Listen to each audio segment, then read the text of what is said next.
Hello dears, എന്തുണ്ട് വിശേഷം? അപ്പോൾ ഇന്നതൊരു സ്പെഷ്യൽ വ്ളോഗാണ് കേട്ടോ. കാരണം നമ്മൾ കുറച്ച് ദിവസങ്ങളായിട്ട് രേണുവിൻ്റെ ബർത്ത്ഡേ ഉണ്ടായിരുന്നു.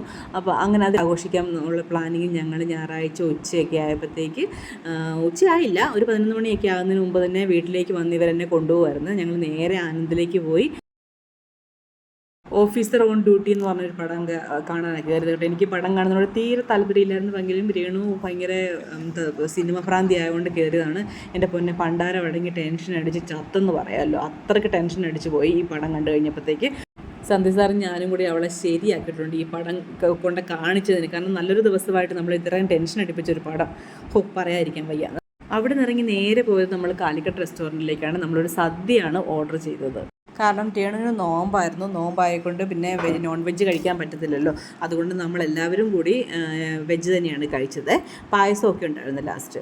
അതിൻ്റെ ഒരു വിഷമം അവിടെ മുഖത്തില്ലാതില്ല. അവിടുന്ന് ഫുഡൊക്കെ ആസ്വദിച്ച് കഴിച്ചതിനൊക്കെ ശേഷം നമ്മൾ അവിടെ നിന്ന് ഇറങ്ങി പായസം മേടിച്ചായിരുന്നു കേട്ടോ. പായസക്കടയിൽ പോയി പായസവും ബോളിയും മേടിച്ചായിരുന്നു. അപ്പോൾ അതിനോടിടയ്ക്ക് അവൾക്ക് ഒരു ഗിഫ്റ്റ് ഞങ്ങൾ സെറ്റാക്കിയിട്ടുണ്ടായിരുന്നു. ആ ഗിഫ്റ്റ് അവൾക്ക് കൊടുത്തു. അപ്പോൾ ഭയങ്കര സന്തോഷമായിരുന്നു കേട്ടോ. ഒരു ചുരിദാർ സെറ്റാണ് ഞങ്ങൾ കൊടുത്തത്. അവൾക്ക് ആ സെറ്റ് ഭയങ്കര ഇഷ്ടപ്പെട്ടു. കാരണം നല്ല സോഫ്റ്റ് ആയിട്ടുള്ള മെറ്റീരിയൽസാണ്, ഡീപ്പ് ഡിസൈൻസിലെ ഒരു ഐറ്റംസാണ് കേട്ടോ. അപ്പം അത് കൊള്ളായിരുന്നു, അടിപൊളിയായിരുന്നു. അവൾക്കത് ഒരുപാട് ഇഷ്ടപ്പെട്ടു.